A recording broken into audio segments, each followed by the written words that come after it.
Well, hey everybody, Mike Griffith here, Monday night with Mike. I guess this is a bit of a surprise. Didn't know I was going to do this, but figured, man, it's been such a busy last couple of days. We've had, I think, something like 14 stories on DawgNation in the last 2 days, and I thought, this might be a good time to visit with the DawgNation audience, kind of catch up, get your thoughts on what you've seen, some of the stories that we've run. Obviously, a big commitment today. Jeff Sentell was all over that. Talking with Jeff earlier. Jonathan Jefferson, a guy that's listed as a D-end, a four-star D-end, probably go into defensive tackle, grow into a defensive tackle. The thing I take away is 4 commits, all 4 guys, Georgia guys. And, one of my thoughts is, again, we're all trying to wrap our brain around, like, the new normal. I mean, I think we're still settling in to the new normal. But the fallout that's going to come out of all this, and to me, one of those things will be maybe more college students, not just student athletes, but college students in general, staying closer to home. That would bode well for Georgia. Georgia produces a lot of talent. One of the conversations that I had with Mel Tucker about a year and a half ago, not quite a year and a half ago, I was out at the national championship game out in Santa Clara. And he had just been hired by Colorado. Of course, Mel's already at Michigan State right now, right? But at the time, he had just been hired at Colorado, and his sports information director brought him out there to meet with a lot of the national media. And I had a chance to do a one-on-one interview with Mel Tucker. I'm sure a lot of you saw that on DawgNation. If you didn't, Google it. But Mel was very forthcoming in the interview, how he was going to do some things differently, be more open to the media, yada, yada, yada, trying to drum up publicity. I get it. But I asked him, why did you leave Alabama with Kirby Smart for Georgia? And he said that he felt like Georgia was one of the places that was set up for national championship runs. And one of the reasons why was because not only did you have a lot of talent, but you were kind of like the big name school in the state. Hey, John. Looks like, Avita's there. Hey, John, how you doing, man? Hey, I appreciate you stopping in and saying hi. Look forward to talking to a lot of you guys. I'll start reading comments and things. But anyway, he was saying that because Georgia had a lot of talent, it was kind of the only big school in state. Like Ohio State is very similar to Georgia in that respect. There's an Ohio University, just like there's a Georgia Tech, right? And I'm not trying to say anything bad about the academics at Tech are great. We know that. But they're not a powerhouse program like Georgia. So you've got all this talent where Georgia should get pick of the litter from Georgia, and then there's still enough others where other states can come in. Very similar to Ohio. So Ohio State dominates the Big Ten. Georgia could be in position for that same sort of domination, now that Kirby's coming into his own, right? This is year 5 for him as a head coach. He's cycled through a full class. He's proven that he can promote from within successfully with guys like Dan Lanning and Glenn Schumann. He's proven he can recruit nationally. But anyway, back to what Tucker was saying, this is a place in Georgia where you can recruit within your state and get enough talent without having, like for example, the opposite of that would be Arkansas, right? Arkansas just doesn't produce enough in state. They've got to go into Texas. They've got to go into Louisiana and be successful, or they're just not going to win.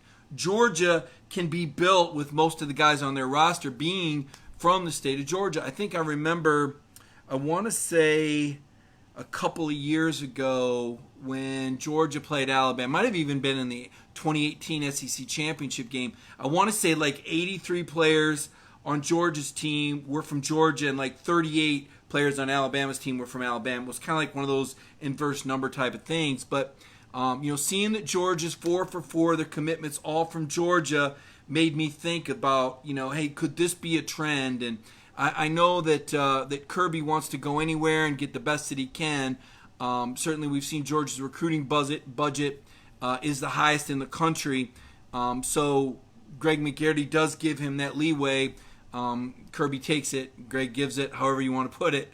But I think that's going to be a trend to look forward to. Hey, Kemple Lee checking in from Oklahoma City. Hope you're doing well, Kemple. William Glaston. Man, your comment just disappeared. I look at this thread, and it's amazing. People coming in from Charlotte, from Atlanta. Jeff Boyle says, no Georgia sportswear. Not tonight. This is going to be a little bit shorter. I don't want to keep everybody up too late. Good to see LaShawn Pittard from Athens, Georgia in here. Myrtle Beach checking in, Jeremy. Great to see all you guys coming in and just here to talk Georgia football tonight. You know, there's been so much hard work done at DawgNation in the last 2 days. I really want to give the guys I work with a lot of credit. Brandon Adams comes on and does DawgNation Daily every day. I know you all check in for that at 10 o'clock each day. And then he also posts the podcast.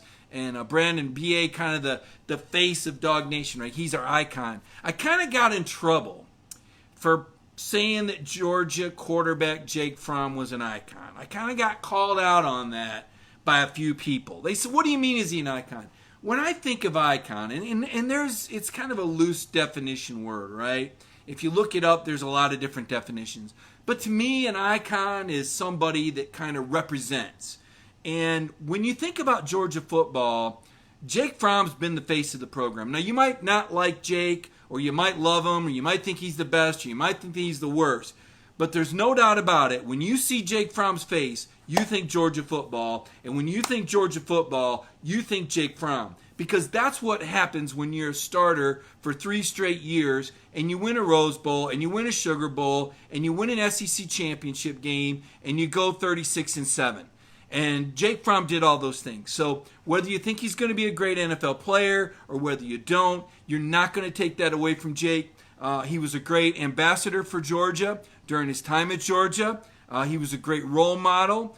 He was an all-state, one of only 22 student athletes recognized for this all-state award with the work that he did for charities. I say all these things about Jake because we learned yesterday that Jake Fromm is not perfect. And that's all that story was. And people have been reading that story about Jake Fromm in the Warner Robins Stadium.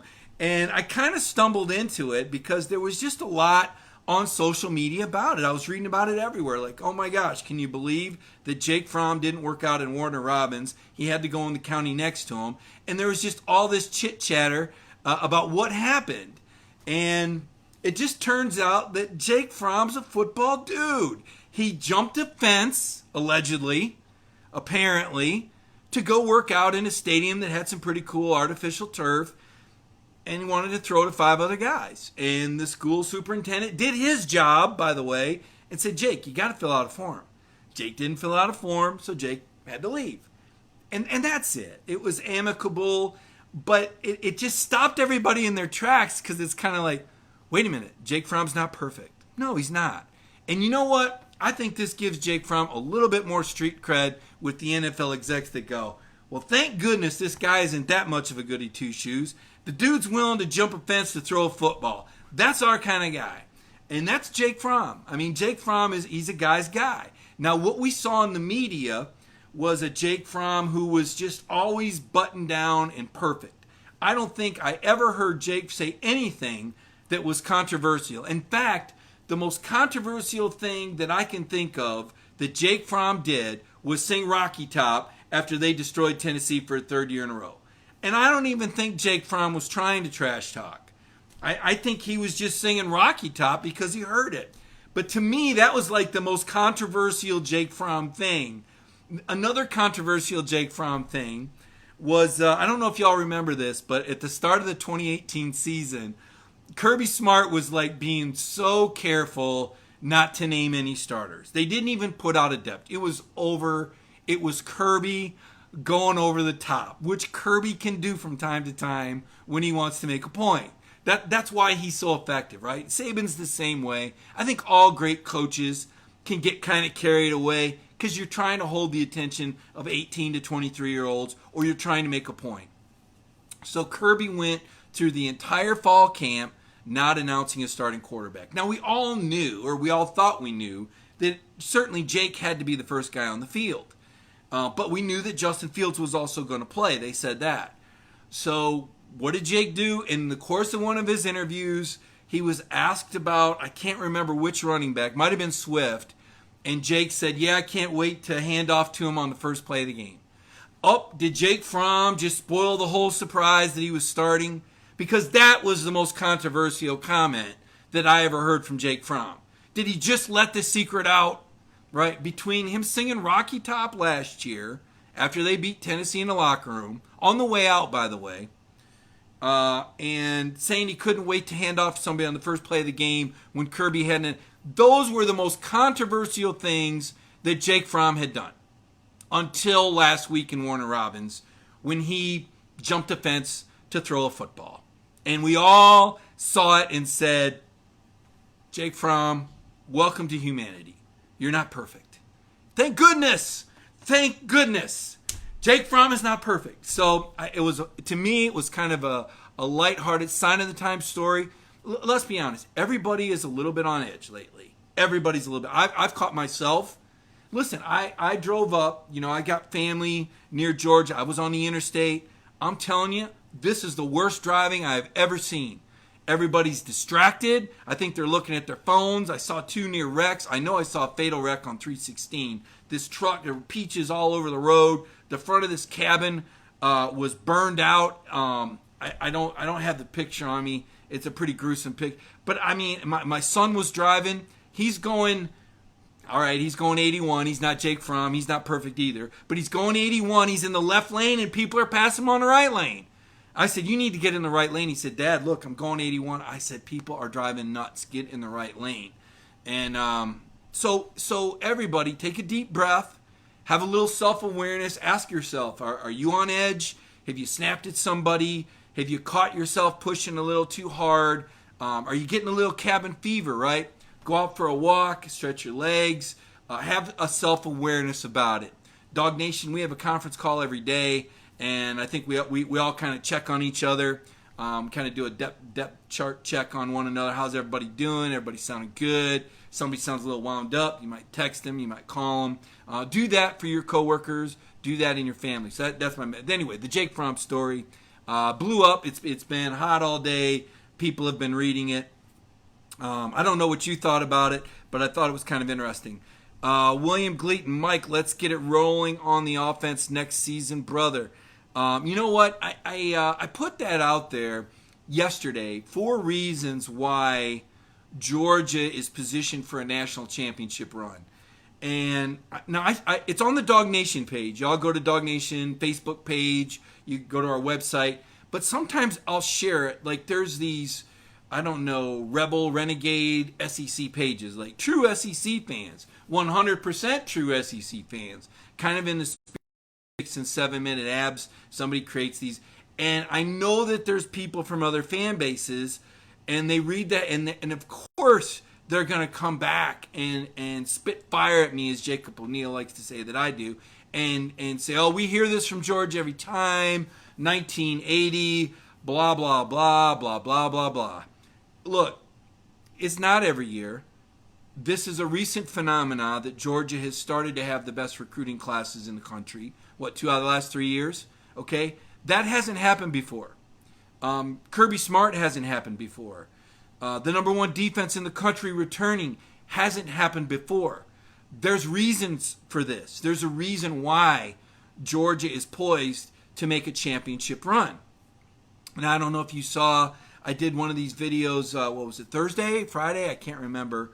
One of those nights. I know I do one Tuesday, and I will do one again tomorrow. I'll do my On the Beat segment. It's sponsored by Ingles. Ingles has been great to me. I'll give you a lot more information about Ingles tomorrow, but I always appreciate doing these On the Beat segments for Ingles. I'll package this with a story in the morning rotation, invisible progress. That's my theme. That's with Kirby recruiting effectively, getting that 4th commitment today. Just because you can't see it happening doesn't mean that Kirby's not advancing the ball. Saw a message today, PSA, public service announcement, if you will, from Matt Luke. I think he's become the new favorite offensive assistant. You saw Matt with his beautiful family talking about spending a little time with them. I mean, that's the silver lining. That's a healthy thing because Kirby grinds as hard as any coach that I've covered. Now, when I covered Fulmer at Tennessee, the lights were on in that football building awful late. Okay, they were on until 11 o'clock every night. Fulmer was a 7 a.m. to 11 p.m. guy. He was a workaholic. All these guys are. Okay, Saban the same way. The week after the season, he had those guys in there watching film until 11 o'clock at night. These coaches get to where they're at and stay there because of unbelievable work ethics. So this is going to give that Georgia staff a chance to catch their breath a little bit. Now, you better believe they're recruiting. You better believe they're working the phones. They're communicating. It's happening. But that's if there's a little bit of a silver lining. So when Georgia jumps back in, coaches are going to be recharged. They got as much talent as anybody in the country. They got the number one defense recruiting. And then, as you alluded to a moment ago, this offense. Okay, this offense. I'm excited about this offense. I'm excited about Jamie Newman. Now, some people, again, getting called out for this, and I'm used to it. Go ahead. I'm a big boy. I'm going to get hit on Twitter. People are going to knock me down. People are going to challenge me. Whatever. That's your job. It's my job to give you the facts and explain why I'm right. And maybe some other the people that don't know who Jamie Newman is or say that he doesn't belong in the same conversation with Justin Fields, okay, they're wrong. He does belong in the same conversation. He was more productive last year, yards per game, than Justin Fields was at the Ohio State. Wake Forest was playing against a lot of teams that had the same amount of talent, some a little more, some a lot more, and some a little less. So he didn't have the same supporting cast that Justin did at the Ohio State. And he still put up big numbers. Now, people bring up the Clemson game. People bring up the Michigan State game. Jamie Newman lost his top two receivers the last 4 games of the season. He didn't have them. And Wake went from being a team that attempted 30 or more passes 7 of the first 9 games to not trying 30 passes in the last 4 games of the season. So his numbers dropped significantly. The game plan changed, okay? And why wouldn't it? If you don't have the receivers, you're not going to throw the ball as much, right? You saw Kirby shutting it down against Kentucky. It was raining. It was cold. Jake didn't have as much control of the ball as he wanted, so they didn't throw it but maybe, one time in the second half? Now, that didn't mean that Jake Fromm suddenly became a bad quarterback. It just means that wasn't the best game plan, and that's how Dave Clawson changed the game plan at Wake Forest. So when people go, well, he did this against Clemson, he did this against Michigan State, okay, well, he was missing 2 of his top 3 receivers. Take away anybody's top 2 receivers and see what they do at a school like Wake that doesn't have the depth of an Alabama, of a Clemson, of an Ohio State, of a Michigan, these schools that had 10 or more guys at the combine, right? So I think Wake was a good team. I don't think it was an awful team. It's not like they were an awful team. They weren't. It's just they didn't have the depth at receiver, and Jamie Newman was affected by that. Jamie goes 6'4", 230. Fields 6'3", 225. Similar sizes. You can look at the rushing numbers. I don't have the numbers in front of me. I did a big story on this. I tweeted it. If you go to my Twitter account at MikeGriffith32, the numbers are in there. Okay. Jamie Newman is going to put up some big numbers this season. Now, Georgia's offense is going to be simplified.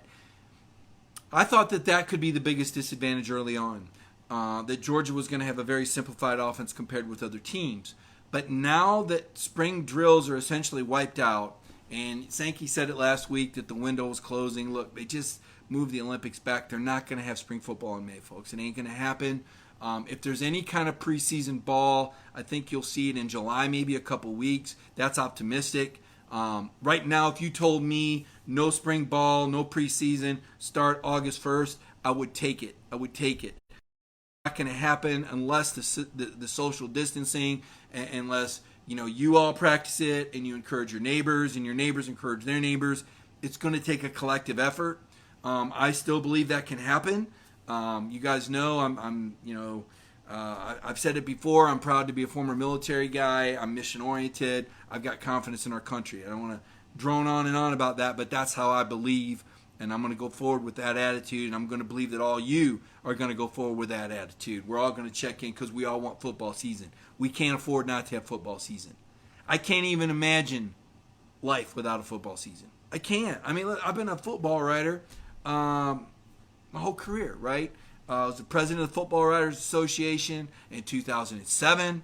I won our Football Writers Beat Writer of the Year in 2017. I've covered Idaho State, Michigan State, Auburn, Alabama, Tennessee, Georgia. And now look, it's not a matter of hopping around, okay? Coaches move around too. These have all been opportunities for me to improve myself and enhance my career. And I'm proud of every stop that I've been at. I've enjoyed every single one of them. I've put my heart and soul into every single one of them.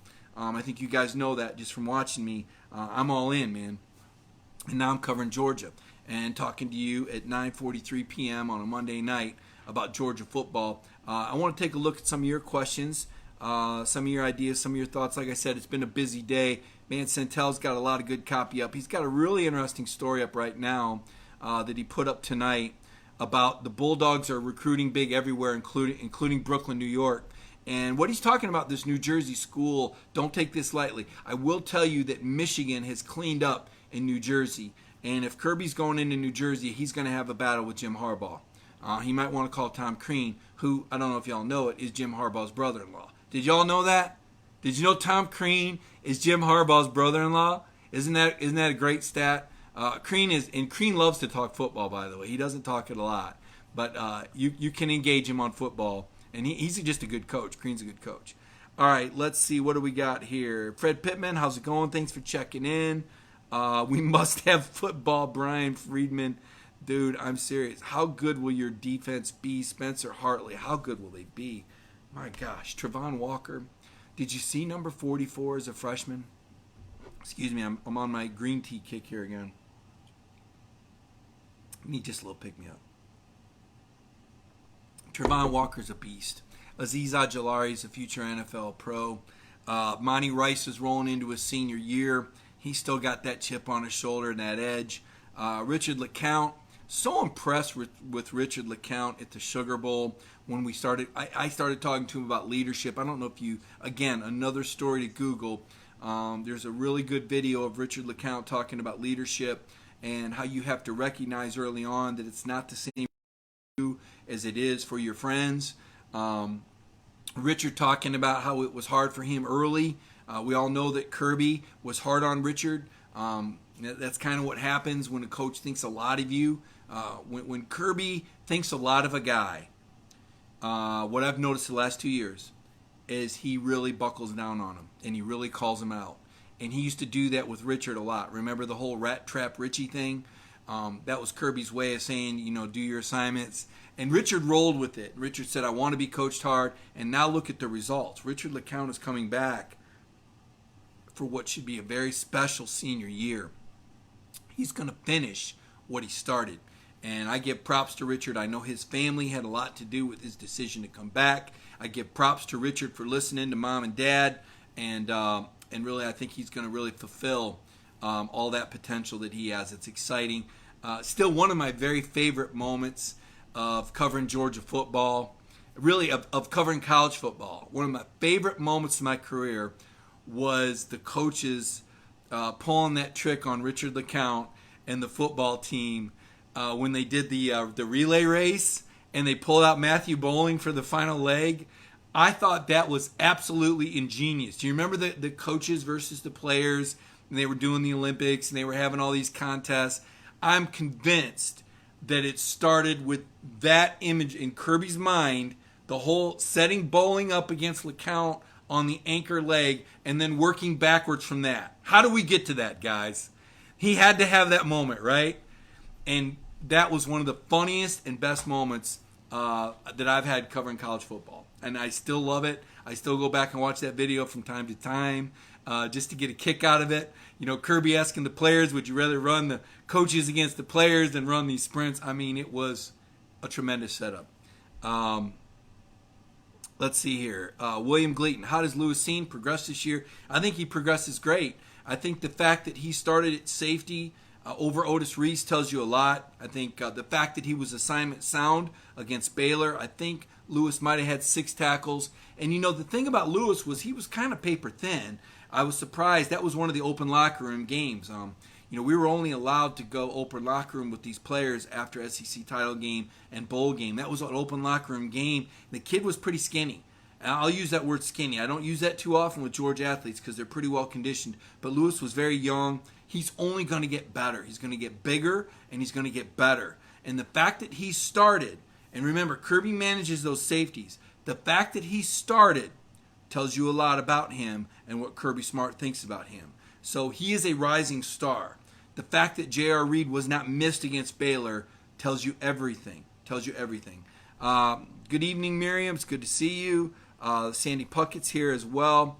What else we got here? What other questions do we got? What other Georgia football do we want to talk about? We've talked a little bit about Jake Fromm and the fact that he's normal and human. Debatable whether he's an icon, apparently. That created a little bit of a rift. Some people agreed he was. Some people said that he wasn't. I still think that he is because I think Jake represents the program, and I think that he was kind of the figurehead guy. When you think about Georgia football, you think about Jake Fromm. At least I do. 3-year starter at one of the most successful runs in school history, certainly in the modern era, and especially now that you have social media. I mean, can you really turn around in Georgia? I mean, how many days can you go without seeing a picture of Jake Fromm somewhere in a Georgia football uniform? Now, he's going to be a pro, and that's going to change, but what do we got here? Okay, back to the questions. William Glayton, which freshman receivers step up this year? Okay, so we've talked about this before, and I've told you that the DawgNation team is kind of split on this. Now, it starts with George Pickens. Let's be very clear about that. One of my favorite stories that I've done this offseason was on the Pickens plan. When I went to the national championship game this year, they had a media day, and I was able to talk to Dave Aranda. And Dave is now the Baylor head coach, but at the time, Dave was still the LSU defensive coordinator. And I asked Dave Aranda about George Pickens, and I didn't know what I was going to get. He was up there on the stand, and yeah, he was there to talk about Clemson. But my goodness, they were up there for 45 minutes, so it wasn't like I couldn't slip in a question or two about Georgia. After all, I do cover Georgia. I ask questions about the title game too, but Georgia is a national championship contender, so of course I'm going to ask about them. And that's when Aranda told me they had a special plan in place for Pickens for the second half. They didn't even show it in the first half. They had a Pickens plan. And everybody is going to have a Pickens plan. Everybody on Georgia's schedule. In fact, those defensive coordinators that are watching film right now, getting ready for next season, they're going to have a Pickens plan. You better believe there's going to be a Pickens plan. So, if you're Todd Monken, what are you going to do? Because it's not like you're going to go, oh, well, you're going to give George extra attention. We're just not going to throw to him. No, you're going to find ways to get George open. So, to me, one of the whole keys to the passing game is going to be the Pickens plan. The Georgia Pickens plan and the opponent's Pickens plan. And it's also going to be George Pickens and what does George do during the offseason. Now, I happen to know that George has been doing some very hard training. Don't want to get too far into it, but he's been around some other UGA guys and he's been working out. So all systems are go for George Pickens. Talk to some people that know George. He's a very hungry guy. Last season humbled him a little bit. Okay? He did some amazing things, but he was humble. He was humbled by a suspension against Georgia Tech, and he was humbled by missing the first half of the SEC title game. That was a real lesson for George Pickens. That was a real growth opportunity, and I think you all remember how Kirby Smart handled it, how Jake Fromm handled it, that leadership, right? So, you asked me about the receivers. It starts with Pickens. It starts with number one. He's going to be the best receiver in the SEC. That doesn't mean he's going to have the biggest numbers. That doesn't mean he's going to have a 1,000-yard season. But George Pickens will be the best receiver in the SEC next season. He's that good. He's that good. Okay? Now, the division, the difference among Team DawgNation. You can ask BA about it. You can ask Jeff about it. Or you can ask Connor about it. Everybody kind of has a different guy they think is going to stand out. Now, I've got a story tomorrow morning, coming tomorrow morning on Justin Robinson. Apparently, he's Cortez Hankton's favorite guy, or he was during recruiting. I don't think he's done anything for that to be diminished. He's the guy that was the early enrollee. So you know Hankton likes Justin Robinson. I know that Jeff is very high on Jermaine Burton, as is Terrence Edwards. Terrence Edwards, we just did a story about him last week. Terrence Edwards believe he's going to be an immediate impact guy. I'm big on Marcus Roseme. I'm big on the South Florida guy, the St. Thomas Aquinas guy. I'm big on the South Florida talent in general. And that's just kind of a tried and true trend over my career. Going back to my first year on the beat, 1993, when I covered the Auburn Tigers. They had a group called the Dillard Five. And James Bostic and Frank Sanders were two of those guys. Trivia question for you. what Georgia coach was on that Auburn 1993 team that went 11-0? Does anybody know which Georgia assistant was on that team at Auburn that went undefeated in 1993? I didn't even realize it when I got on the beat at first. But South Florida, that was Dillard, that was in Fort Lauderdale. South Florida guys, the amount of talent that they have in South Florida, unbelievable. And if you can dominate in South Florida and have success in South Florida, that translates. Now, there's other hot areas. Metro Atlanta is loaded, right? When I covered Tennessee, we knew that when Fulmer recruited Atlanta, it was going to be somebody special. Cozy Coleman, Jamal Lewis, Fred White, right? So Metro Atlanta, huge, great football. You look at those schools there. Georgia, pat yourself on the back. You've got, generally speaking, some of the best high schools in the South. I know nobody likes to pay a lot of taxes. Taxes are a little higher in Georgia, but you know what? Your high schools are better. Your coaches get paid a little bit better than the surrounding states. Your facilities are better. So, boom, you got the answer there. Who is that?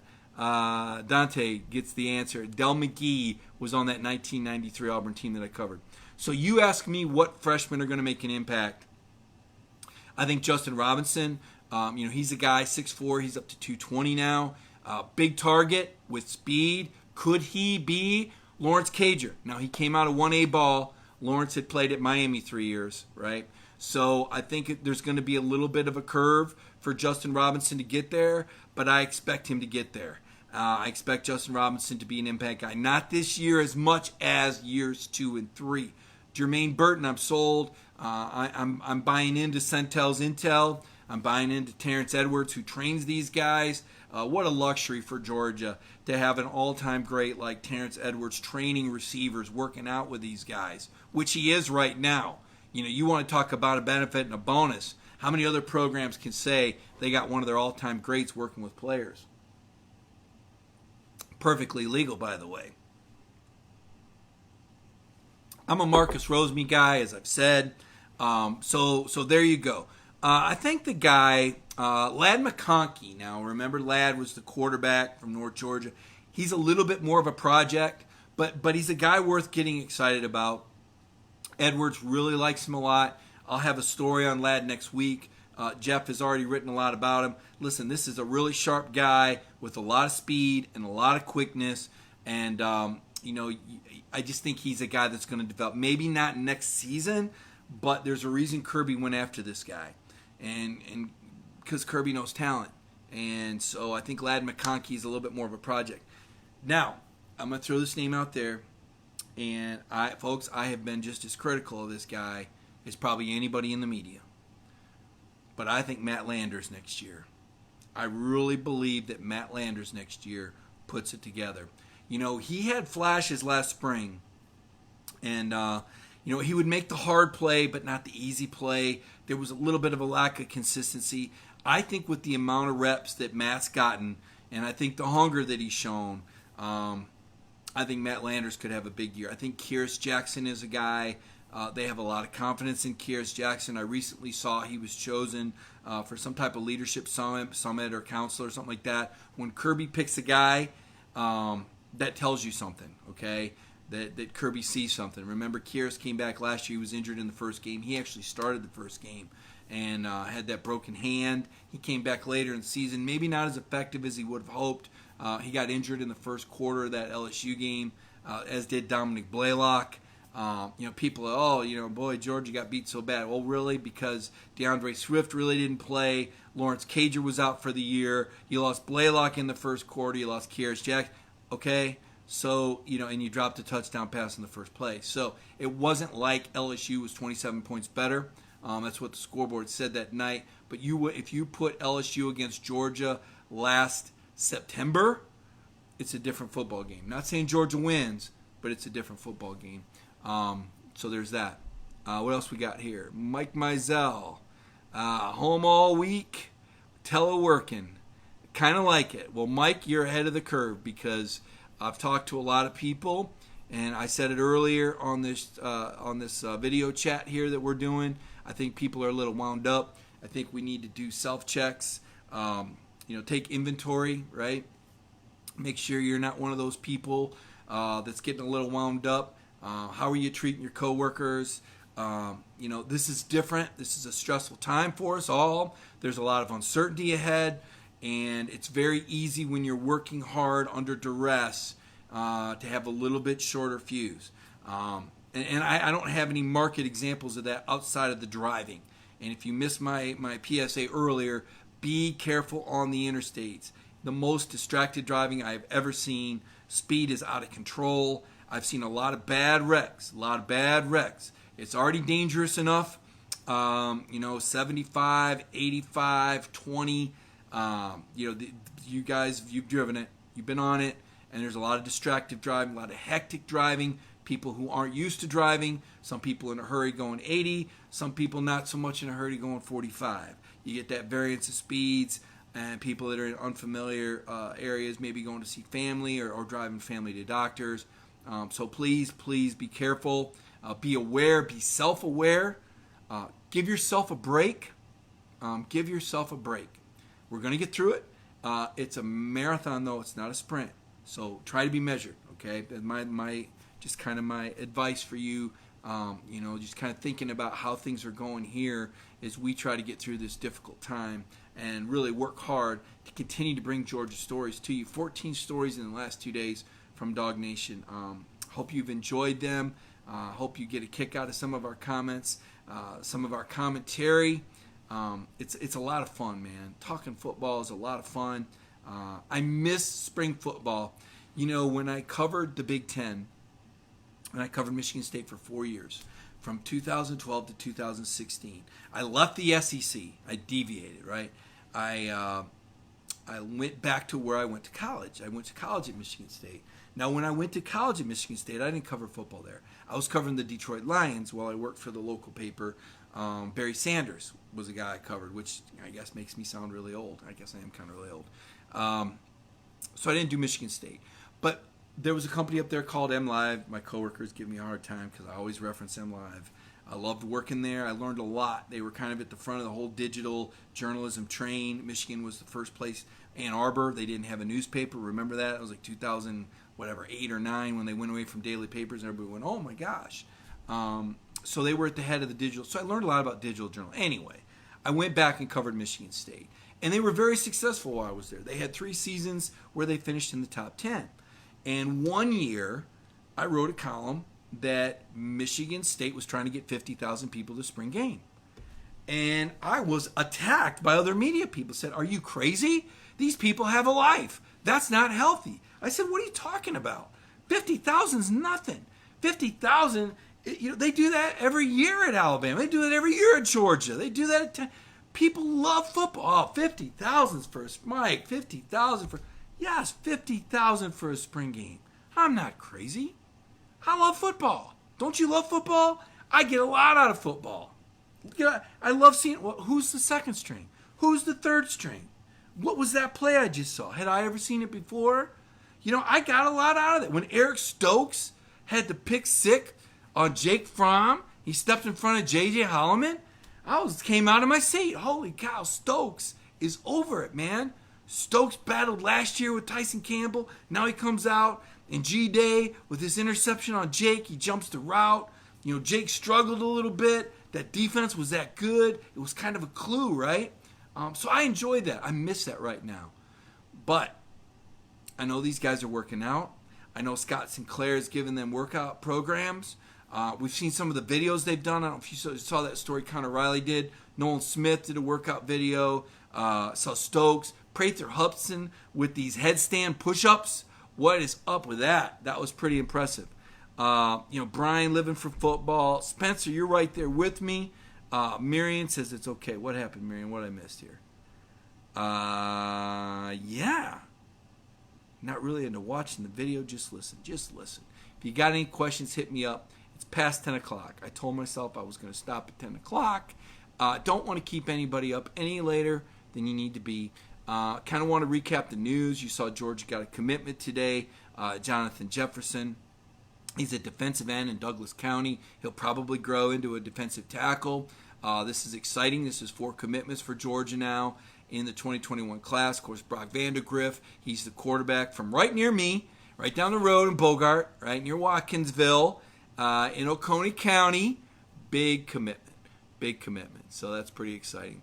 What else do we got here? Anybody else have any questions for me? Let me take a look here. I try to read comments while I talk, and I've got a screen in front of me with all these stories. Like I said, we had 8 stories up today. So much good content today. Couldn't do it all. What else we got here? Do I see a Centel Intel here? Yeah. It looks like there's some breaking news right now. There's some breaking news right now that's about to go up on DawgNation. Looks like Michael Carvel is about to put some story up right now. So I'll get to that breaking news here in a minute. Basketball breaking news, by the way. Basketball breaking news. So no panic there for football. Everybody hear breaking news. There we go. Wow, breaking news. What's going on here? So that's kind of interesting. Take a look here and see if do y'all do the tweet deck thing where you monitor like 4 or 5 different categories, your messages, your what else you got your messages, you got your notifications. I'm always looking to see, did somebody mention me? Somebody have a question for me? You got a Notre Dame decommit there, Brian? Is that what you're looking at? I see Connor Riley is tuned in here. Oh, okay, yeah. So we knew that Rodney Howard didn't play much last year. He's a big man. He's going to end up at Georgia Tech. So there you go. So Rodney Howard, a guy that didn't play much last year for Tom Crean, is going to transfer over there, play for Josh Pastner. So I know that when we talked with Coach Crean about that the other day, on Friday, on his teleconference, we did about a half-hour teleconference. It was all about Anthony Edwards going pro, Crean talking about Ant-Man, and we mentioned Rodney Howard, and he wished him well, right? This wasn't a negative thing. This wasn't an unexpected thing. This wasn't something that, just ripped anybody's heart out. But at the same time, everybody wants to see Rodney Howard do well. So there you go. Some news there. You will see Michael Carvel. We'll have a story up on that. Michael has done a great job. I know you read a lot of his stories too. He always seems to find those interesting angles. Whenever Dan Mullen in Florida says something that's a little crazy, which they do say, I think Georgia won that game last year, in the last 3 years.